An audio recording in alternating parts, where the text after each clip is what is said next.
nggak melakukan penyisiran karena saya trauma beberapa kali penyisiran yang saya lihat teman-teman saya, sama saya sendiri juga punya pengalaman.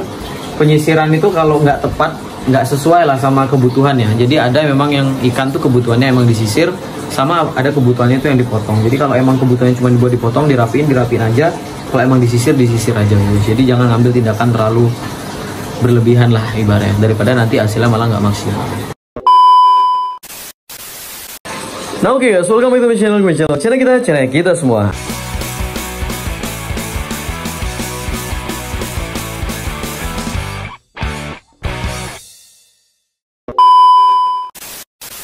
Nah guys, di kesempatan kali ini kita bakalan nyalon lagi. Waduh, ini hal yang paling saya kurang suka sebenarnya kalau nyalon. Pokoknya apapun yang mengambil resiko itu sebenarnya saya nggak suka gitu ya.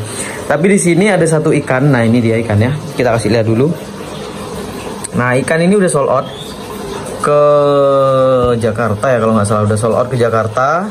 Dan kondisinya ikannya masih dititip. Karena kemarin saya bilang kalau warnanya belum bagus, mentalnya belum bagus, nggak apa-apa dititip, nanti kita bantu ngaapin dulu, baru ikannya bisa langsung saya kirim gitu. Nah ini udah di DP kemarin, ini udah 4 harian kurang lebih di rumah. Nah ini ada problem, memang ikan ini dari awal itu saya kemarin kan sempet ekornya kayak nggak mau tumbuh, ada cekokan. Nah itu terjadi karena bengkok guys, jadi ada bekas tulang yang bengkok. Nah bengkoknya itu kemungkinan besar kalau prediksi saya sendiri ya, ini nggak bisa nutup kalau ikannya nggak disalon. Nah itu sebentar ya.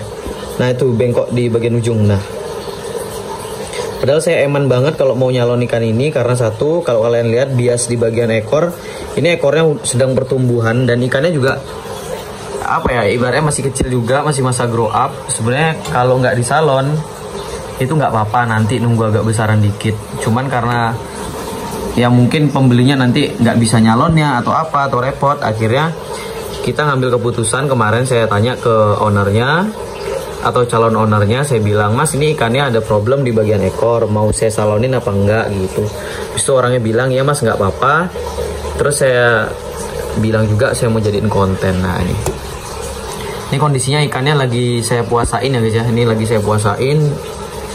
Dan habis ini baru saya bakalan salon. Karena kalau bisa kalian nyalon si ikan dalam kondisi perutnya nggak penuh ya. Jadi jangan kalian kasih makan dulu. Jadi kalian puasain sehari aja cukup, nggak perlu lama-lama. Baru habis itu kalian ambil tindakan operasi. Nah untuk operasi kali ini saya bakalan coba pakai es batu. Saya udah sempat nanya sama beberapa teman-teman. Terus saya sempat lihat beberapa praktek-praktek operasi menggunakan es batu dengan banyak cara ya. Maksudnya memang ngebiusnya pakai es batu, cuman cara yang digunakan untuk cara nyalonnya lah, cara motongnya, cara nyisirnya dan lain sebagainya, itu caranya beda-beda. Nah dari semua cara itu akhirnya saya rangkum, saya mau coba lakuin dari yang apa ya, dari yang coba saya rangkum lah ibaratnya.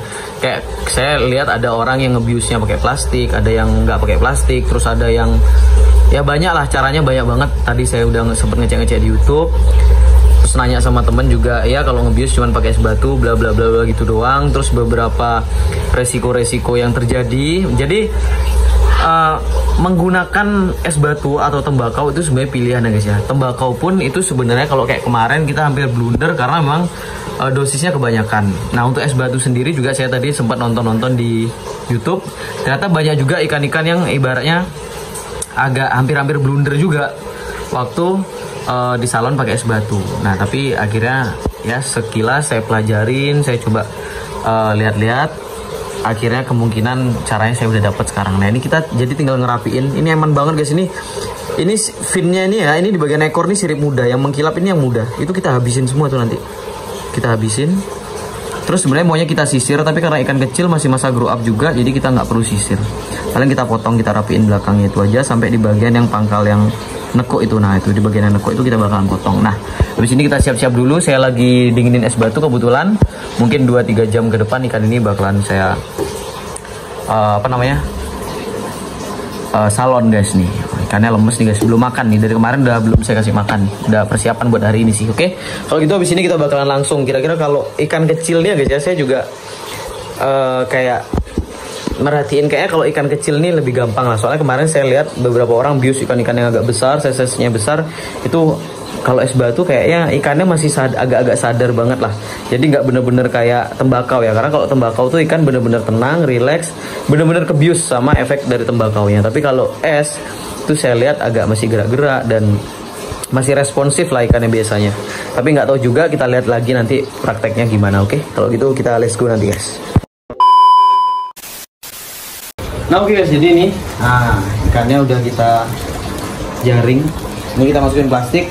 Jadi banyak sih caranya ya, kayak ada teman-teman tuh yang ikannya langsung dimasukin ke dalam baskom yang isi esnya. Terus ada juga yang diplastikin. Kalau menurut saya pribadi ya, ini dari yang saya pelajarin, lebih baik ikannya di plastik dan posisinya kayak gini. Jadi kalau bisa air yang di sini ini air biasa, belum isi es. Terus yang di dalam ini juga masih air akuarium, air biasa. Jadi ikannya jangan dimasukin ke dalam sini. Baru kita masukin esnya ke sini. Jadi satu, ikan nggak shock sama suhu yang tiba-tiba dingin. Itu yang pertama. Jadi perubahan suhunya itu bertahap. Nanti mendingin baru ikannya sampai kayak ya slow atau udah kayak kebius lah ibaratnya. Itu yang pertama. Terus yang kedua juga, kalau bisa jangan dimasukin itu dah, meskipun airnya sama semuanya. Tapi kalau bisa ikannya tetap di plastik gitu. Soalnya suhu es itu kan cepet banget nyebarnya nih. Dinginnya itu cepet banget nyebar ke airnya. Itu biar nggak shock juga sih. Saya menghindari itu sih ya, dari yang saya pelajarin. Saya mau coba lakuin itu, baru nanti kita potong bakalan. Nah ini saya mau ambil esnya dulu. Nih kalian lihat dulu.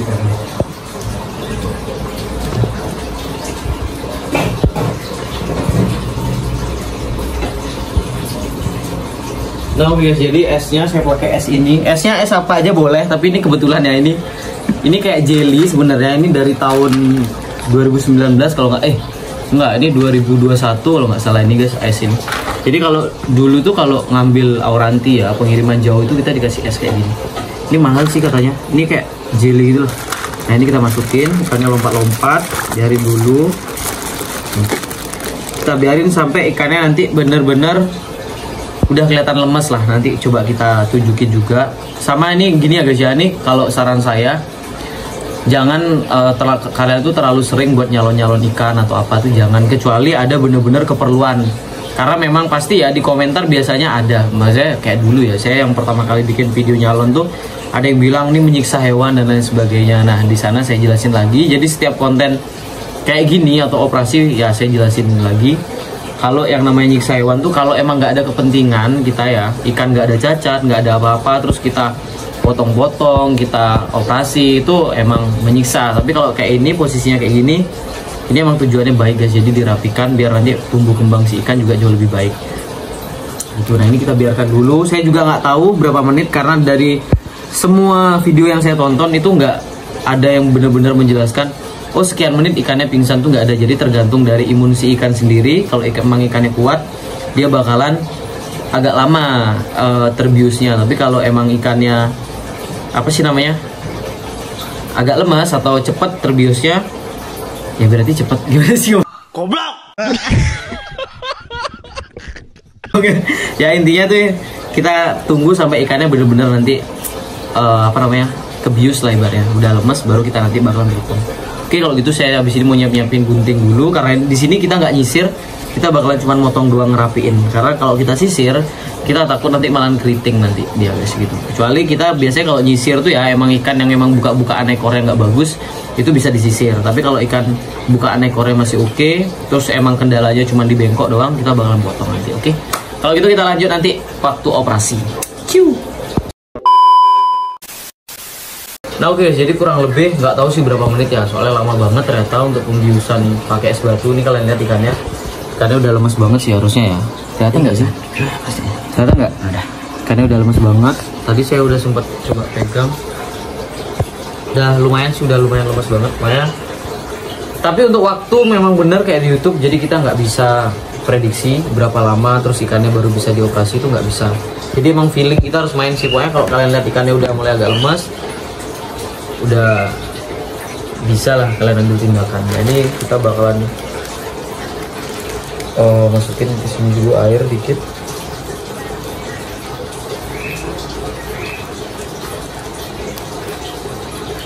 Kita pakai dikit aja, pakai tataan si ikan. Es batunya kita taruh juga biar masih tetap dingin. Ini kita keluarin ikannya. Nah, ikannya udah mulai lemes ya guys ya. Tapi ini harus cepet sih kayaknya, karena katanya kalau es batu ini dia nggak kayak apa sih namanya tuh, rokok. Kayak rokok guys. Wah, ikannya masih gerak. Jadi kalau es batu ini tingkat kesadaran si ikan tuh nggak bener-bener kayak rokok sih. Kalau rokok itu emang bener-bener bius ya guys ya. Tapi kalau ini tuh nggak terlalu sih kalau menurut saya pribadi ya. Ini kita potong pelan-pelan ya guys ya. Kalau bisa serapi mungkin ngambilnya, karena kalau nggak rapi terus nggak objektif lah kita ya, ibaratnya nggak objektif dalam motongnya, nggak tepat sasaran, rugi nanti bakalan. Nah ini coba kalian lihat, kelihatan nggak rata ya. Cuman aku mau ngecek di bagian yang atas dulu sini dikit. Nah ini kurang rapi nih di bagian sini motongnya. Ini kita rapiin lagi. Ini eman sebenarnya guys, karena ini masih, waduh, masih ekor-ekor muda dipotong kan. Tapi apa boleh buat, emang kondisi yang emang mengharuskan si ikan untuk di salon. Nah ini ada nih, kurang dikit. Dan ternyata ya guys ya, dari yang saya rasain, nyalon ikan kecil gini sama ikan besar itu lebih gampang ikan kecil guys, karena tenaganya dia berontak barusan, tapi nggak segede ikan besar.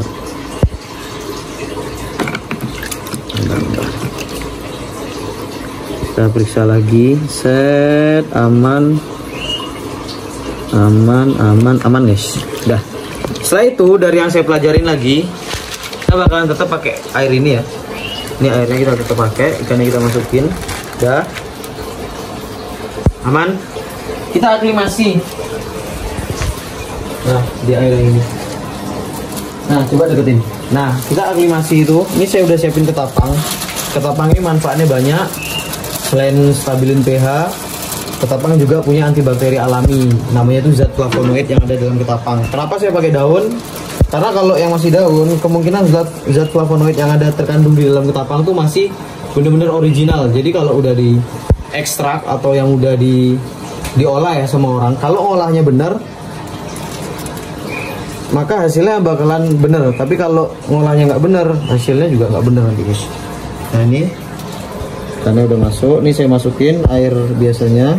Nah udah, kita biarin dulu kayak gini, kita lihat perkembangannya gimana. Harusnya karena ini pakai es ya, jadinya aman, jadi nggak ada, ikan pun sebenarnya nggak akan tiba-tiba shock pH ketika dalam kondisi terbius itu, sebenarnya nggak guys gitu. Cuman di sini kita pakai cara se-safety mungkin lah ibaratnya. Ini ikannya diam, yang penting selama ikannya masih gerak, masih napas, aman sih harusnya.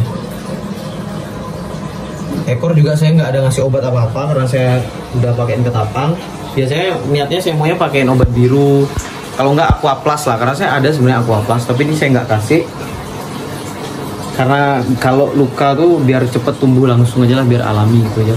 Kalau pakai aqua plus biasanya ngering dulu dia. Ini feeling aja sih sebenarnya. Tapi intinya udah selesai, jadi kurang lebih caranya gampang banget. Kalian siapin gunting, saya nggak ada pakai cara apa-apa, saya nggak melakukan penyisiran karena saya trauma beberapa kali penyisiran yang saya lihat teman-teman saya, sama saya sendiri juga punya pengalaman. Penyisiran itu kalau nggak tepat, nggak sesuai lah sama kebutuhannya. Jadi ada memang yang ikan tuh kebutuhannya emang disisir, sama ada kebutuhannya itu yang dipotong. Jadi kalau emang kebutuhannya cuma dibuat dipotong, dirapiin aja.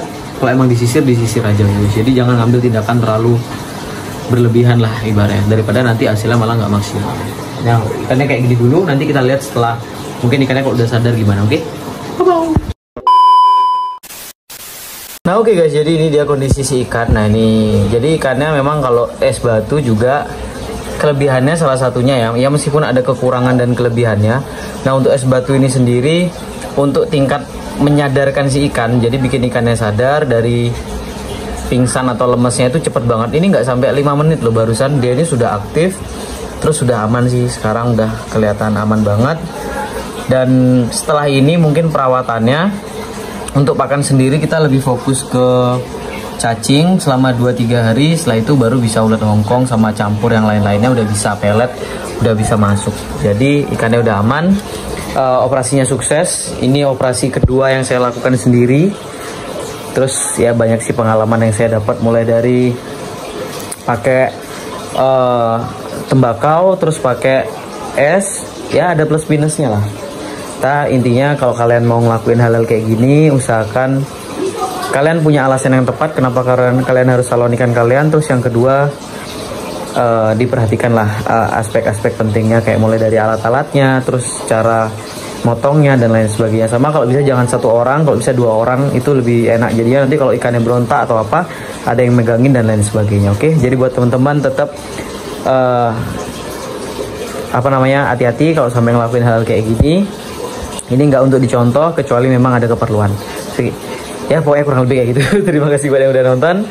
Jangan lupa like, comment, dan subscribe channel ini. Kalau gitu see you di next video. Bye bye guys.